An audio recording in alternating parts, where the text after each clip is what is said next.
Inception Radio Network, Superior, Wisconsin.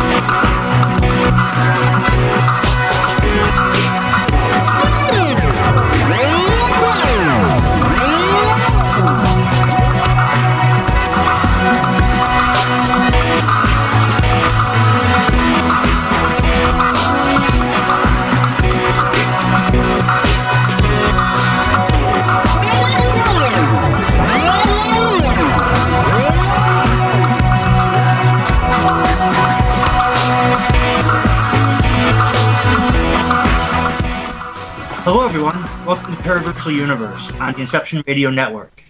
Brought to you by the Northern Wisconsin Paranormal Society Limited and the Northwoods Paranormal Research Center here in Rhinelander, Wisconsin. We're your hosts, Kevin and Jennifer Malek. Hello everybody. And hello to everybody in the IRN chat room. We look forward to your questions and comments as always. IRNchat.com is the link, so come join us there. Tonight's category is Ghosts and Haunted Places.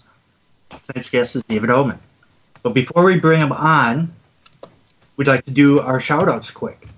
Shout-outs go to those people who share our banners for the week and help us get the word out and spread the knowledge. So we got this. All right.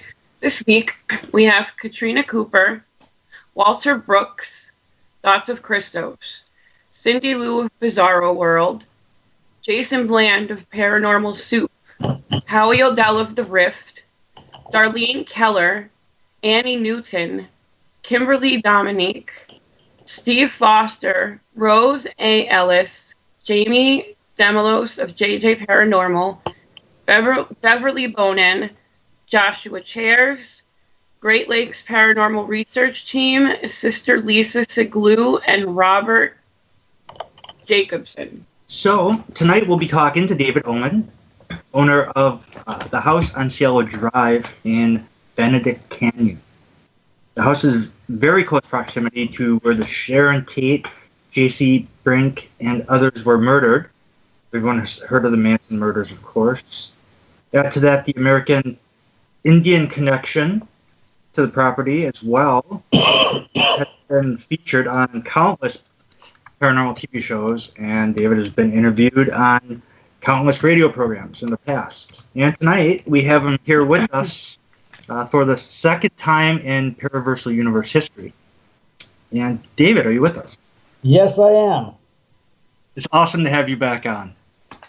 Oh, it's awesome to be on. Thank you very much for having me on again.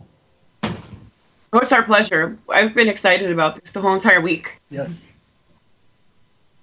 Well, it's been a while since I've been on, and I figured, it's about time I come back to pay you guys a visit. Yeah, we love your energy. We do. Yeah, absolutely. Well, Yeah. You're lucky because it's been a while since I've been on, and a lot of stuff's happened, but I think we first have to go through, pleasantries and introductions to revive my notation of who I am to the audience. There you go. Mm-hmm. Right, it's been a while. It's been a couple years. And as far as I'm concerned, you have the classic haunted house. The last time I had you on... honestly, when you come in, you go, nah, this place isn't haunted. And then it's like, after a few minutes, people walk in and go, why do I feel like there's just energy? It's like, yeah. I said, wait till you go downstairs. You'll have a whole other sensation about feeling energies in the house. And he goes, what do you mean? He goes, let's just say it. You tell me after you walk, and it goes, okay, what's with the third level? It's like, it's like, what do you say? It's like, well, you feel, it's like, yeah, okay, what's with it? It's like, well, I usually tell him, it goes like, go downstairs by yourself. He goes, what do you mean? Just go downstairs the stairwell, all the way to the bottom of the stairwell, and see how you like it. And they're like, some people come up and they say, I didn't go downstairs to the bottom of the stairs, but I got to the bottom, but I didn't open the door. I said, why? He goes, it just feels so heavy. so intense, and it's like, really, how interesting. And it's like, I mean, it happened at my birthday party a couple of weeks ago, in July. I said, did you guys really get it? Because, we went down there, but we got to the door, and I said, is anybody inside the room? And he goes, we don't know. Door was there. We put our hands on the door, and we could just feel this intense energy envelop us. And we said, no, we're out of here. And they came running upstairs. And that's what's interesting. So, I mean, yeah, the place has got some serious, crazy, tendencies to it, let us just say. It's got some history, too. Yeah. Last time we had you on, we discussed the history of the house and a bunch of other stuff, of course. We wanted to catch up with you since 2014. But before we do that, could you take a minute and recap with everybody, anyone who doesn't know who you are, and how you ended up with this house on Cielo Drive? Fascinating story. Yeah, in a nutshell, my dad and I, well, first of all, the proximity of the house, it's famous because of the proximity to the Sharon Tate murders, which is about 150 feet down the driveway from where I have this house. The way in which I got the house, here's the Reader's Digest, abridged version. My dad in late 1998, November, called me up and told me that he found a lot up in Beverly Hills for $40,000 on a foreclosure. I ended up driving up there. He ended up meeting me here, and I immediately knew where I was. I said, that's where the Sharon Tate murders took place. But the house had been torn down in 1994, long ago. So I was looking at a new front gate, but basically I said, that's where that happened. My dad says, I don't care. We're here to look at this. We're here to look at this piece of real estate. I don't give a rat's ass. What do you think? And I turn and I look. Oh my God! I said it's what is it? He goes, it's a 50-foot wide lot and it goes down about 150 feet or so, and that's it. I said, okay. So what? He goes, basically it has some problems. It says it's non-buildable, but I think there's something not right about that. And I think it's worthwhile to investigate. So we ended up buying the property and ending up clearing up the issue, and we built on the property, and that's the house I live in. Since I've moved in, I've had strange things happen here with the paranormal, and I've been on 6 paranormal reality shows since that time. In the past 10 years, I've been on Ghost Hunters, My Ghost Story, Paranormal Witness, Haunted History, Ghost Adventures Aftershocks, in the U.S.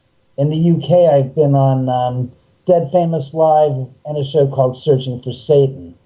Also, apparently, I was also on a show in France that was kind of like I guess it was an MTV-esque type of show, This Life or something, and they shot it here at the house, dealing with a group going to a paranormal or a haunted house. And they had themselves one hell of a time with the stuff here as well. So it's just a crazy, experience living here. From my perspective, I'm not that fazed by it. People are more like, oh my God, how do you deal with it? And I go, you're all going to die eventually. What are you guys afraid of? You're afraid of somebody who's dead visiting you? You should be gosh darn happy that they are saying hello to you and not be so fearful. And I said, that's what I really can't understand. And I said, if you watch TV and live your life on TV, fine. It's all drama, and it needs to be because you're selling something.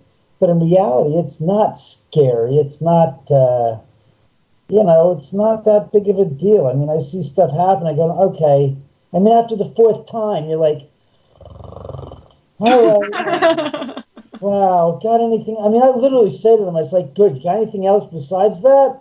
I think I've seen that for the 1,000th time, And it's like the cartoons. It's like after a while, you do get jaded to stuff. I mean, the figurines getting knocked over. Okay, what else can you do? A la Andrew Dice Clay. It's like, well, you're knocking the figurines over. I'm impressed. Can you do anything else? I'm a little bored, I need to be entertained. That's entertaining to a point, but you got to do it 1,000 times? I think I got the freaking idea of what it means for you to do it. How about making them stand on their head? I mean, when they turned the water faucet on for me 2.5 years ago, I literally, it was 12:30 at night, and this is, since I've spoken to you guys, this happened, so it's relatively new to you guys. I'm sitting there in the bathroom, it's 12:30, I'm sitting on, I just grabbed a washcloth, a face cloth that I figured I needed, was dry, and I could moisten it up and clean off some dirt off my tennis shoes. So I took the cloth, I turned on the faucet, I turned it off, I sat down 6 feet away on the edge of the tub, and I started cleaning my shoes. Literally 20 seconds after that, all of a sudden I hear the sound of shh, and I look up and I see the hot and the cold faucets turned on. And I'm like, I smiled, I said, oh yeah. I said, thank you. I said, I know you did that for my friend Adam some 7 years ago, or 5 years ago. I said, but you did that on the first floor bathroom, while he was taking a leak. I said, I really appreciate you doing that. I said, that's a new trick.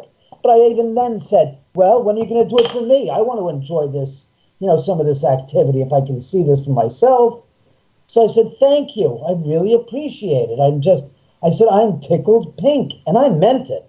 I was like, that's the bomb, guys. I said, oh, I really got to hand it to you. That's the killer. That's the killer. That's the cherry on top to so far. Next to Jay appearing some 13 years ago, and that's Jay Sebring's spirit. I said, that's the bomb. I said, I like that. That's a good one. I said, but, I said, on a serious note, California's going through a terrible drought right now, and I really would appreciate if you would stay away from doing any more water gags, because if you just turn on, and I'm not in the room and it's on, you could end up jacking up my water bill. And I said, we don't want that to happen now, do we? So I said, it's not environmentally sound to do that, so please don't. I said, but anything else you want to try to do, please go right ahead and do it. I said, I can't wait to see the next trick. I said, thank you guys. And I turned the faucets off. But that's how I treat it. And people are like, you what? It's like, I'm like, yeah, that's what I feel. I feel like, hey, I feel like, God damn, you finally did it for me, about time, really. And people are like, oh. Yeah, but how many people could say they're comfortable living with their ghosts? It's not right. Let's be honest. They're not my ghosts. They're ghosts that visit. It's like I consider myself kind of like a ghost hostel. The man who's on top of a ghost hostel, basically taking care of the house, and the ghosts just come in and out, and I don't know who, what, where, when, and why until something happens. Then I'm aware of that specific spirit's, presence. Right. But that's the thing. When people come to the house, they bring people with them, so to speak. When people walk in, there's a cadre of spirits, I believe. Again, this is my theory, and here's something I want to say about things. I've become very bold in my statements about this, but it's true. I believe this convincingly. Paranormal, the whole frickin' field, is theoretical. There is not one single individual who can lay claim to their being an expert in the field. And that's because how can you become an expert in a field that is so clearly undefined and unexplored and unspecified, and yet you can say you have a degree? A degree from what frickin' university that's accredited therefore to give a degree in the paranormal? And I'm not saying this to be hypocritical or to be bitter or to be like a pisser. I'm just conveying what I think Harry Houdini believed way back 100 years ago, which is there's reason to believe in the paranormal, but there's no reason to believe that anybody has gotten the whole handle on the paranormal and can lay claim to the title of being a paranormal expert. You can have experiences up the wazoo that don't make you an expert. That's like, I'm an expert at banking. Really, how's that? He goes, I go to the bank every day and I watch bankers work. Oh, really? That's interesting. I don't think I could say that in any other field but the paranormal when you think about it. And what I'm saying is that people out there want to lay claim to theory and stuff. It's like you can have a theory and lay claim to that, but you can't exactly. You're listening to Love Advice with Leanne. Caller, you're on the air. Hi, Leanne. Long-time listener, first-time caller. Why, in your professional opinion, do you never take my calls off the air? Is this Carl? Yep, it's Carl. I mean, we had a few dates. Everything was great. I thought, Well, you know, when you switch to Geico, you could save a lot of money on car insurance. Okay, awesome. You should call them. I will. Geico, because saving 15% or more on car insurance is always a great answer. Prove it, because that would be a scientific premise that you can't prove, because paranormal is exactly that. It's non-scientifically found. You can do certain things, but you can't replicate the same findings in multiple locations and come up with the same exact, how should we say, findings and results. You're right. You can't quantify it. You can't replicate it in a lab. You know, and that's the thing. And even if you go to multiple locations and use those as laboratories, you can't replicate the same findings at A location to B location to C location to D location, which would in itself be a scientific premise, if you could. Yeah.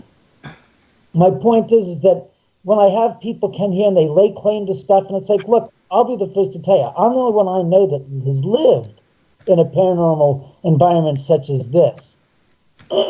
For 15 years, and I've been working on it for 3.5 before that, building it.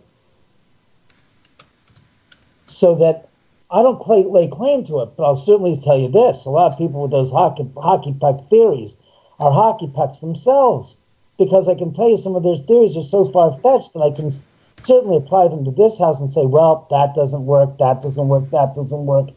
And I find it really absurd when people say, no, it's a demon. It's like, really? Really? Because you can't understand it and because it cursed you out. Could it be that it's a personal thing between you and that entity or that spirit, that they just don't like you and they're calling you out as a fraud? You know, I mean, Zach Baggins is an example. He got twisted arms when he left here after 3 hours of his 6-hour lockdown. And I don't care what's on that goddamn show of his and my episode.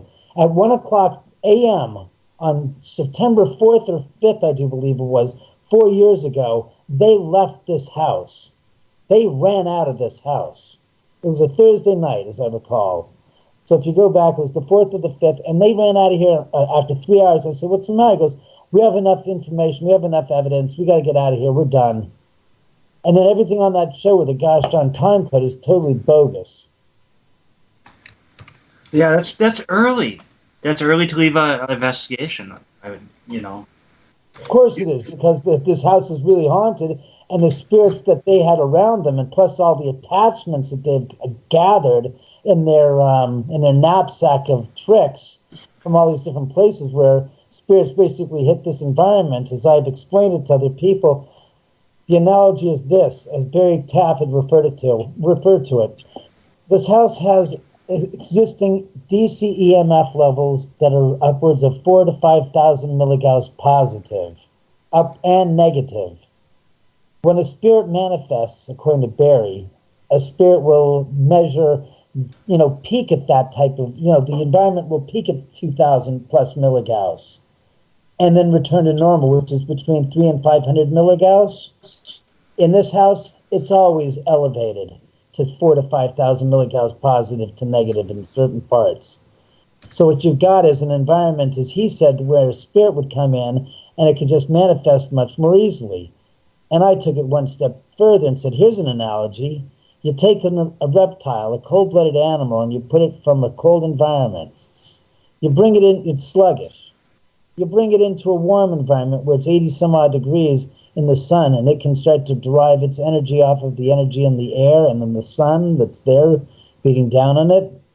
It can then become active. Voila.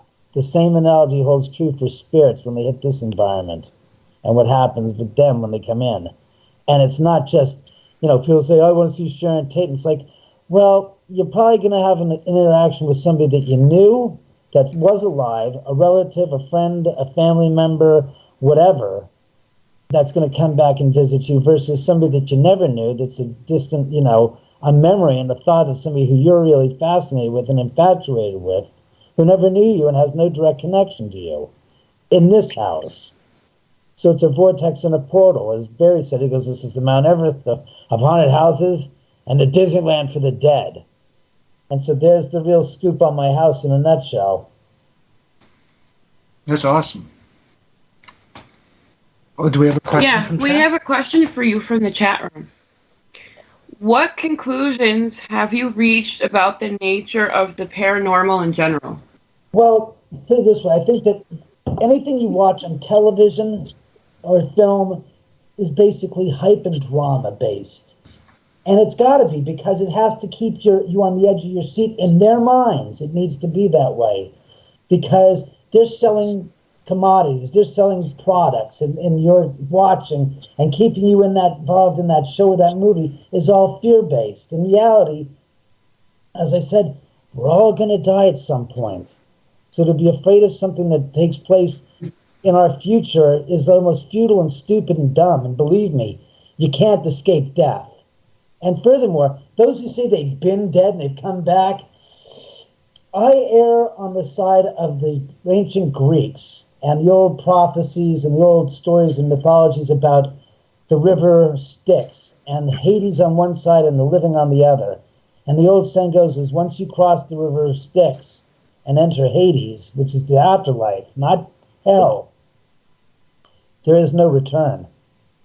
So I don't believe that everybody that claims that they've been, they know this and that, it's a little bit far-fetched. And from what I've heard from people like Marianne Winkowski, the actual real-life ghost whisperer, and other mediums that have been here that have said, well, can you get Sharon to the other side? And she goes, Marianne Winkowski famously said to me, she goes, Sharon's here because she has unfinished business, and there's nothing I can do to get her onto the other side.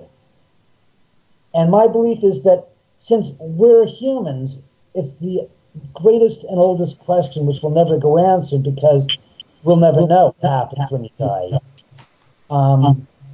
That's really my thoughts about it. I don't have a problem with the spirits in general. I have stuff that happens all the time. It's like, okay, I see it, I acknowledge it, and I say, okay, spirits, you got anything you want to say to me? If you're manifesting, do you want to let me know what it is you're manifesting for? Do you want to communicate something with me?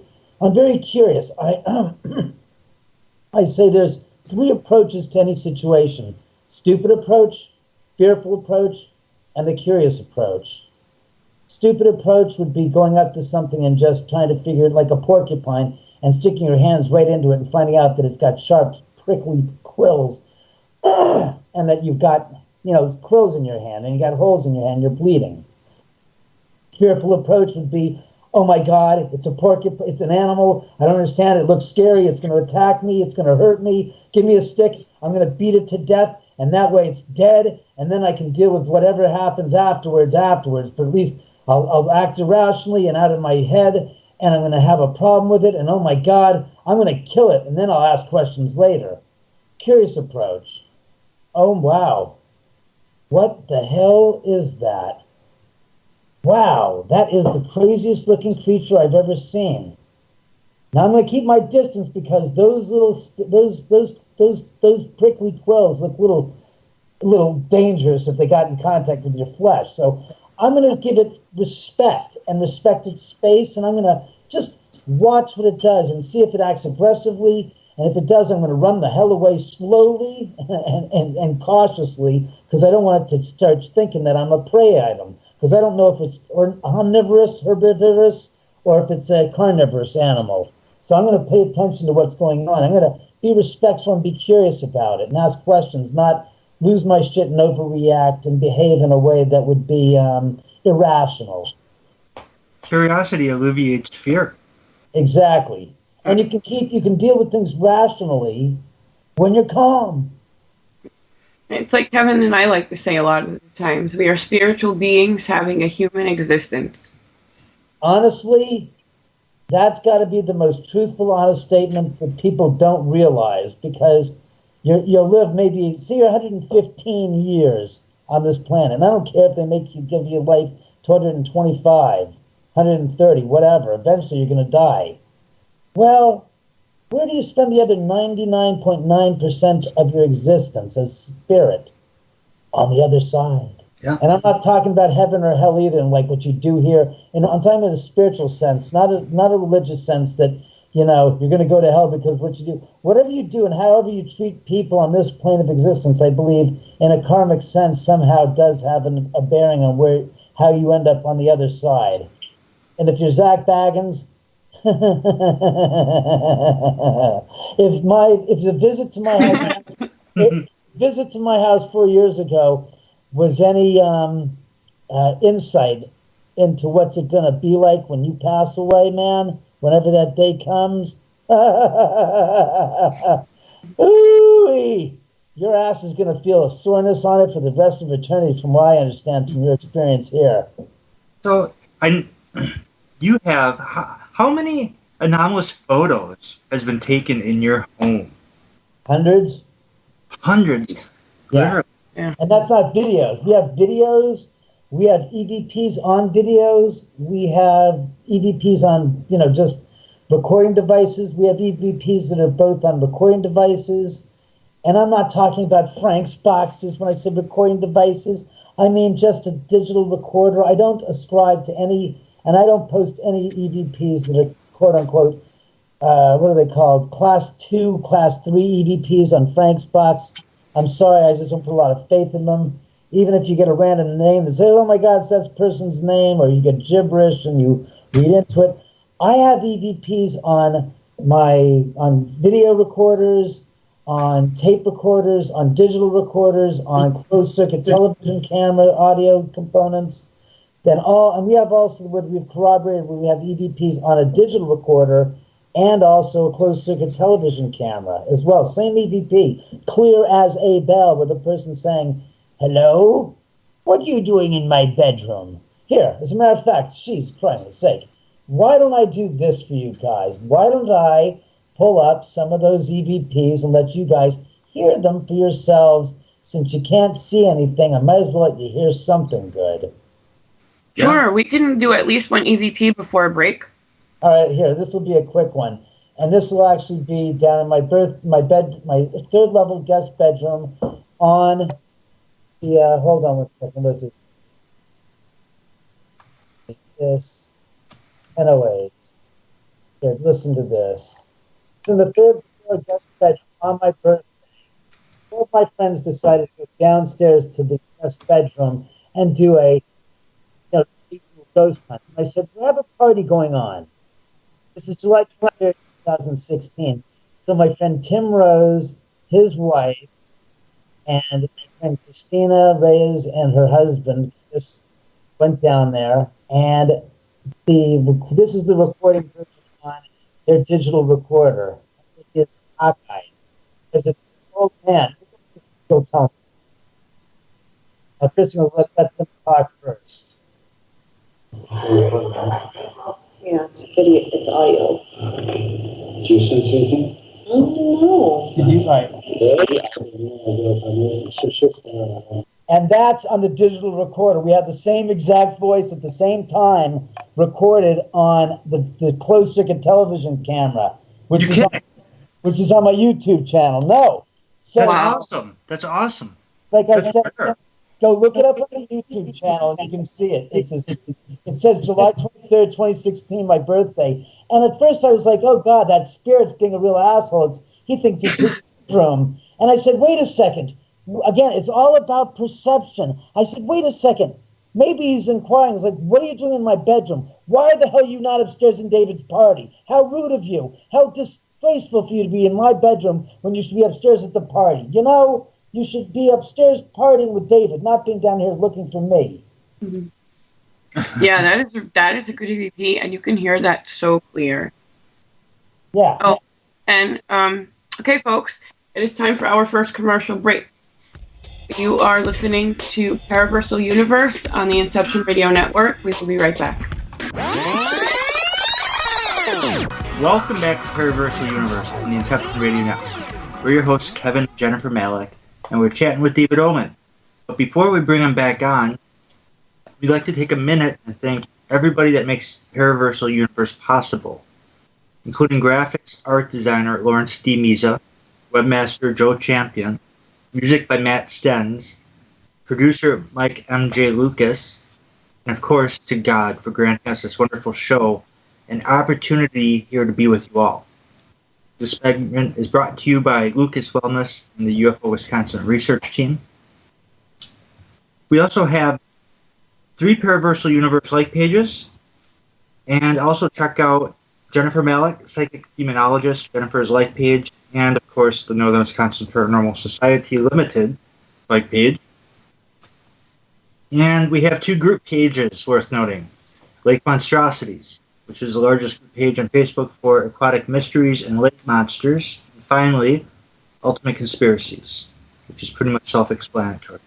Okay, keep your eyes closed. Okay. I want to show you my first ever painting. All right. Okay.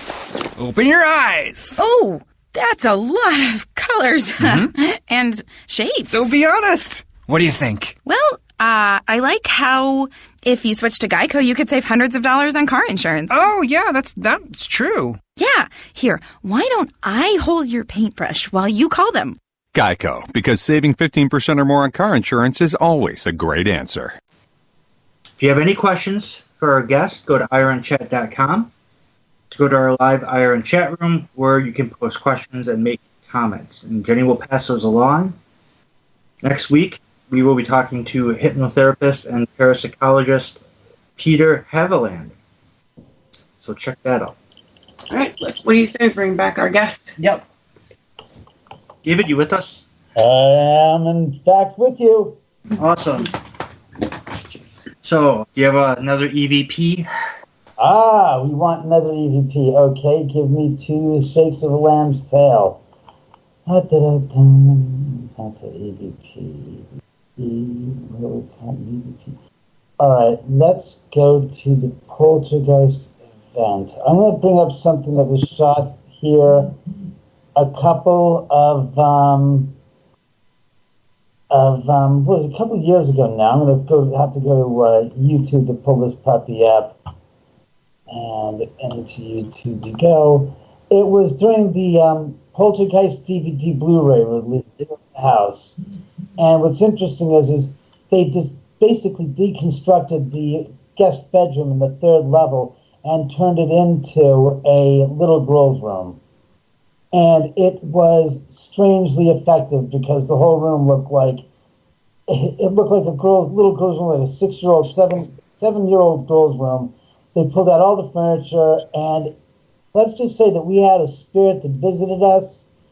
That let's just say this little girl that I've never seen before. And yes, and I think it's important to also try to find scientific proof using the scientific method. Otherwise, skeptics say the proof is not valid. That's true. I agree. No. Don't get me wrong. I believe that when you do an investigation, and people hate me for this, because what I did several years ago is about 12 years ago now, I brought in 7 psychics, 3 on one night and 4 on another. I made sure that they didn't know where they were going. I made sure that they were kept in the dark as far as my locations. Have you ever investigated historic locations, especially things like sites of less famous or obscure battles, etc.? Yes, and to be honest with you, I've also been to I want to say Teotihuacan down in Mexico City, to the actual Aztecs, to where the Mayan, I guess, is it Mayan or Aztecs? I forgot which one the temple was. The top of the temple in Mexico City, where you go up to the, and this is back in 1976 when I was a kid. I went up there to the very top where they actually have the room and the ceremonial room and stuff. And I'm telling you, let's be honest here. Most places, 99% of the world is haunted. And what I mean is spirits are just energies of people who have died and passed away. And those energies hang around places where they used to live, where they used to play, where they used to fight, where they used to work, not where they used to die. And I'm talking about cemeteries. The only reason cemeteries are haunted is because mourners that went to the cemetery to mourn the dead never let go of the dead, like that woman that was always seen at Valentino's grave, putting a rose on the anniversary of his death. Was like that type of person. Somebody's obsessed with somebody and like visits the grave while they were alive, not the repository of the dead. Because think of it, how cruel would it be if the spirit had to hang out and be at his gosh darn gravesite watching his corpse decay and decompose. What kind of an eternal hell would that be? And then what? That's your eternity? You're like a ball and chain. You're attached to that location where your body is. It's not the way it is. When you die, your soul separates the second that happens. That's death, baby. The body gets carted off to the morgue, to the repository, whatever. The soul is far gone. The soul doesn't sit there and like, well, I'm going to be watching my body be cremated. Oh, shit. And what happens to the poor son of a bitch that's cremated? Does that mean you're going to sit there and watch yourself be burned and have to feel that? I don't think so. Or see that? No. It's just man-made myth. Because that's all you got for the most part. Man has to make up stories, and then the stories become legends, and then become myths, and become attributable points of reference in the paranormal field, which they're not. I'm sorry to say. Some things are anecdotal. The reason why the stories are told and they use spirits is because they're supposed to scare people and teach them a lesson. Kind of like the Bible is for lesson learning, not literal. Let's not get into the Bible and all that stuff. But the point is to teach you a lesson. That's like Aesop's fables, were fables to teach you a lesson, not about the specifics of what was going on, but to say in your own life, learn from this anecdote and understand how it relates to you and your life. What were some more questions? Top in a while. Yeah. I used to like them. But I still believe in the story about the ants and the grasshopper, and then of course the scorpion on the back of the turtle. Yeah. But you'll say it's not my character. Well, it is my character to sting you, so I will die, in fact, in spite of my character, in any event. So, any questions there on the chat room? Let's see. At the moment, no. And this will give us an opportunity to talk about the tour you got coming up. Yes. Because now you got two houses, and we've never talked to you about the other house or the property aside from your building. Yeah, no. About that? I haven't. I've never done it before. I never had the opportunity, and it just kind of came up that my neighbor is going to be rehabbing his home, and it's like, wow. He says, I'll rent it out to you if you want. It's like, all right, I'll rent it out. So I'm renting it out for a couple of nights, and that'll be on Friday the 13th. Da da da. It should be fun. I'm looking forward to it because we did it 4 weeks ago, and it was crazy. I mean, it was nuts. It was off the charts crazy nuts.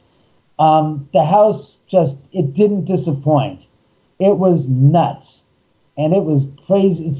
The house next door, I went in, it's like, when I went in at 3 o'clock, it was heavy. And it was like, I could feel it. Not terribly heavy, but it felt energy, right? And all I know is we went down there, went in through the house, and it's like, oh boy, tonight's going to be crazy. And it turned out to be crazier than the gosh darn Cat in the Hot Tin Roof in Tennessee Williams' book. It was nuts. We had 3 people go in there, and I went in there after people got in there. What I've noticed is the reason why my house reacts the way it does when people come in and it becomes actively more paranormally active is because you have a great amount of people, 20 people that are all searching for spirits. And they're all focusing their energy. So it's bringing out the spirits that they've brought in and the spirits that are around them and then the spirits that are already here. And it adds fuel and octane to a flaming, raging, muscle car, a funny car. And it just gives it a lot of gas. And next door was a complete example of that. When there were 3 or 4 of us, when the 3 or 4 VIPs got there early at 3, 4 o'clock and it was light, when we went down there, you could feel it. When we went in there at about 8, 9, 10 o'clock, it was almost oppressive, the energy. And people were saying, oh my God, it's so heavy. And I'm like, I walked in, I said, what the fuck? I walked in, I was like, holy it's it's charged. I said, it is so charged. I said, no, I don't need to be in here. I said, I think I can be in for about 10 minutes and I'm having enough time. I think I've had enough. I think we can get out of here now, and I'm out of here. I'm leaving here. I don't really want to be in here anymore. And I just basically got out of there. And there were people that were telling me they were seeing dark shadows walking around. I say, yep, that's what I've heard. And they went into this one part of the house. It's like my earthen wall room. And they were getting EVPs of, I'm the mobster. I'm the mobster. And at first it kept on saying, it says, I'm the monster. I'm the monster. I said, no. It's saying, I'm the mobster. I'm the mobster. And I thought, oh my God. It's like, who the hell knows who was staying here? And, after people moved out, that there could have been the mafioso or just a mafioso in the neighborhood, because there was a mafia hit across the canyon at a house that's around the corner from here. So it's like going, oh my God, that's what it was. I'm the mobster. I'm the mobster. Then they were going to the newly developed third floor on the house next door. And they were saying, oh my God, David, the energy on that floor is cockeyed. I said, what do you mean? He goes, it just feels more intense than the top two floors, the original floors. He goes, it's kind of like your third level, except it's much more intense. So they would look at my house and they'd say, your house is light. This house has definitely got a lot of dark energy in it. And I said, really? He goes, oh yeah. I said, but they're both heavily active. But your house is much more light energy. It's easy to deal with your house. The energy in this house is just heavy. And it's just really oppressive and intense. And I was like, good. And we had a seance in each house, and they had stuff going on during the seances and had activity that they recorded. And we have 16 cameras in my house that are 3 megapixel, 1080p, with infrared lights and microphones. And in the house next door, we have 6 cameras. 5 with each with microphones and 1 without, but all 3 megapixel 1080p's. And what we have in the garage is we have this pull-down screen, so you can watch what's going on in the headquarters, I guess you call it, the base of operations, where you can watch it on either the 84-inch screen and watch the cameras, or you can watch it on the 50-inch monitor we have upstairs. That is. And that is a lot going on for 2 houses. And it's 7 hours, from 8 in the evening to 3 in the morning. And it's $105, including all food, includes everything. We have a full spread of food that keeps on being replenished the whole night long, including meatballs, mini tacos, hummus and pita bread, celery and baby carrots and ranch dressing, artichoke, spinach artichoke dip, crackers, cheese, 3 different types of, what do you call them? What do you call those things? Chocolate chip cookies, white chocolate chip cookies with macadamia nuts and oatmeal raisin, and also drinks up the wazoo. So you have Coca-Cola, 7-Up, water, orange juice, and cranberry juice. So you're never at a loss for food, and plenty of ghosts. And take your picture. We have free Wi-Fi, so you can stream video from the house. It's a blast.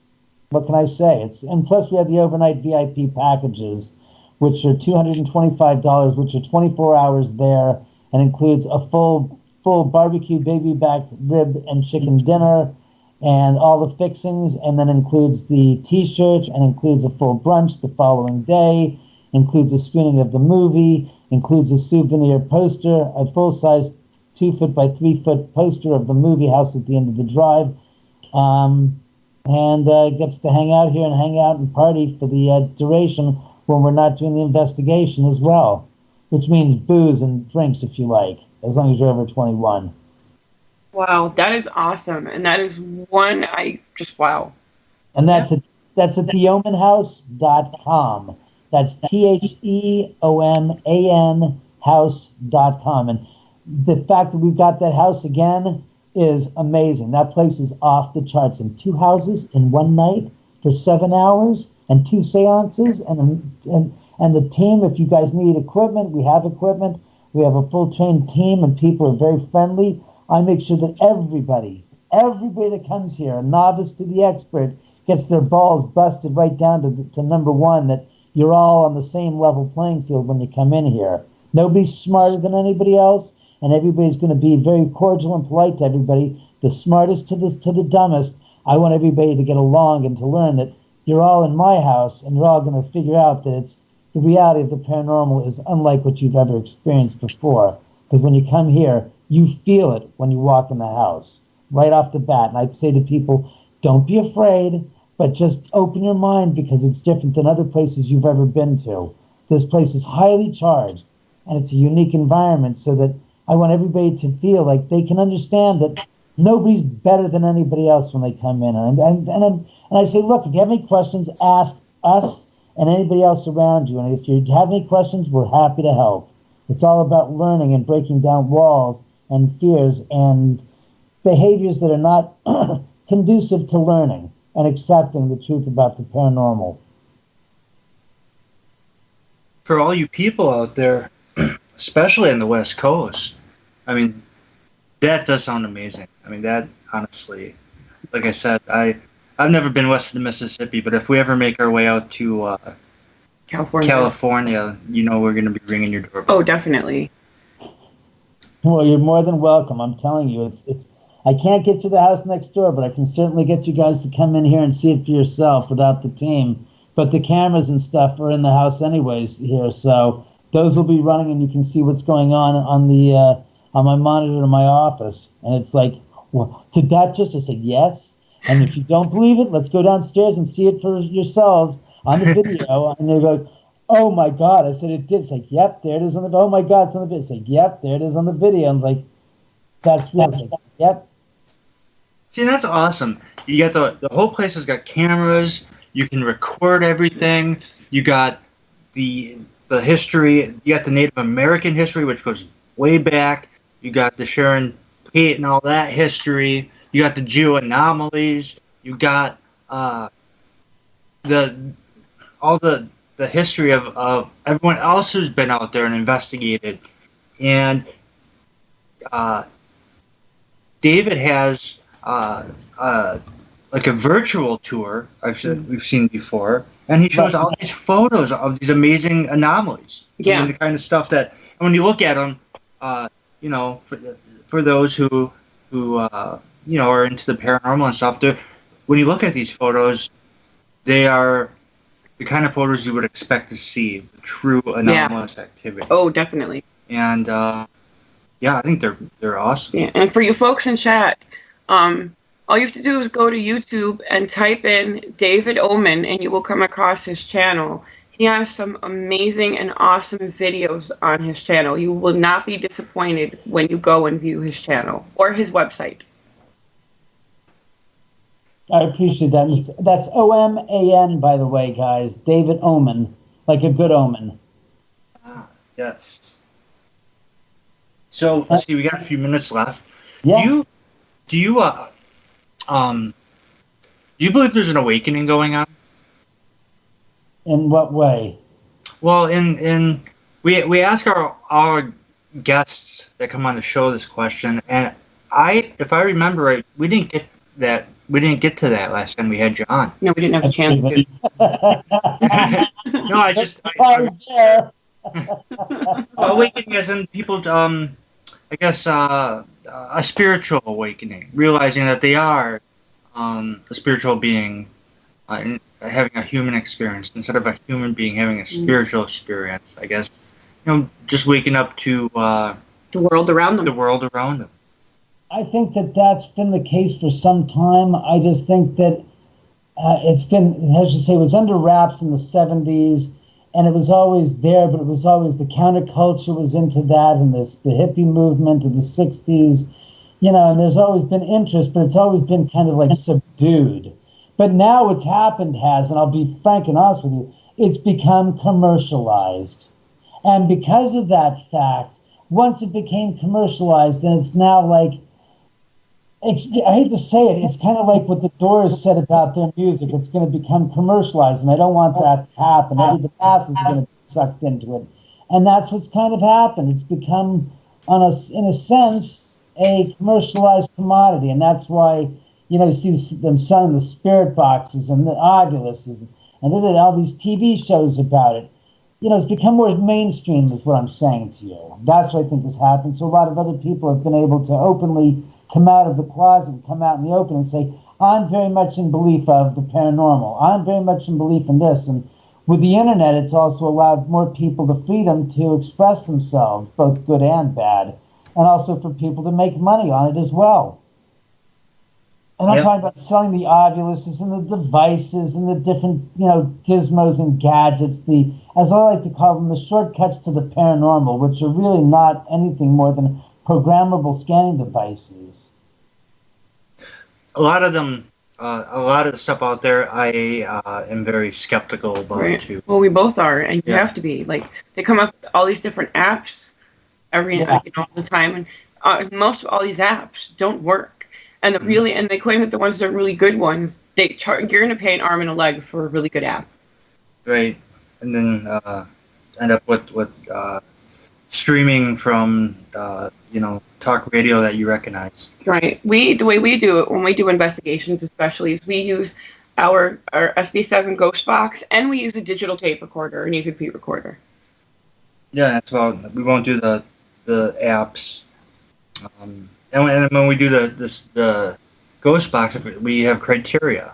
Right. We want to hear more than 2 syllables. Yeah. We want to hear it in the same voice. We want to hear intelligent answers afterwards, not like 45 seconds afterwards, or not halfway through the question we're asking. Right. Or can you tell us your name? And Steve comes through. Okay, fine. A name came through, but they also have to realize that it's scanning radio frequencies. Yeah. Right. 1 syllable. I mean, you got. I mean.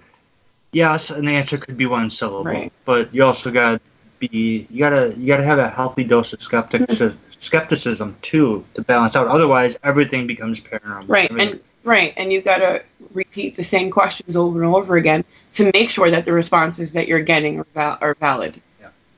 Well, we have EVPs. If I'm going to do an EVP session like we did with Chris Fleming, we had the recorder, we had a video person there. Chris would take the question, ask the question, wait 30 seconds, and play back the response immediately. And it's all being recorded firsthand, and that way it's not a thanks box or a spirit box. And whatever his response is, we've heard the responses coming back from one time. It said, F you and die and get the hell out. And this woman said, oh my God, what did they mean? I said, it's a demon. I said, no, they just don't like Chris. They just don't like Chris. They know Chris and they don't like him. But it's not like you're hearing it through a thanks box. You're hearing the voice crystal clear, like, hello, like you heard there.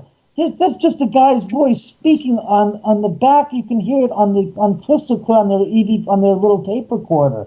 And I say those are the things that are like crazy. Like we have upstairs, where Steve was upstairs getting some food last year in August during an investigation. He's by himself, and the spirit said, "Oh yeah," and Steve heard it. And Steve goes, "David, who's that?" And he goes, "David."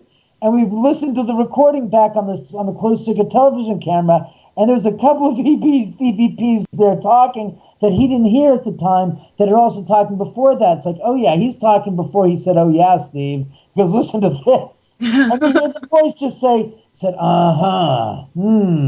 good. And I was like, Steve, he was talking before that. Son of a bitch, you didn't hear him. He goes, I heard, oh yeah.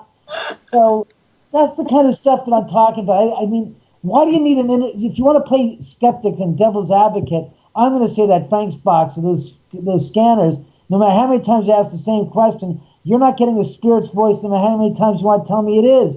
You're hearing a scanned voice through a gosh darn radio frequency transmission that's being, equalized and vocalized in that sense. That's like, no. There's no doubt that just the regular digital EVP.